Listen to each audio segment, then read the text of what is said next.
Welcome to the Rim Break Rodeo. We hope this video helps. You start by identifying the card type and choosing the right adapter or USB reader. This matters because capacity and standards affect compatibility.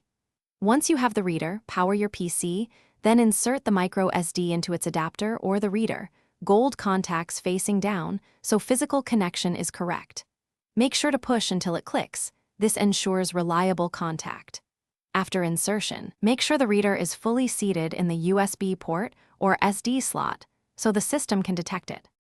Once the reader is connected, your operating system will usually install drivers automatically. Wait a few seconds for that to finish. Open File Explorer on Windows or Finder on a Mac to locate the new removable drive, because this is how you'll transfer files. If you don't see it, open Disk Management to check partitions and assign a drive letter. Make sure the file system matches your needs. XFAT for large files, FAT32 for older compatibility, so you can read and write without issues. Finish by copying or moving your files. Once transfer completes, use the operating system's safely remove or eject command to avoid corruption because writes can be cached. If the card is not recognized, try a different card reader or a different USB port and update or reinstall drivers.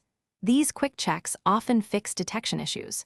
If the card still fails, make sure the physical lock switch isn't engaged and only reformat after you've recovered any critical data, since formatting erases everything. Thanks for watching.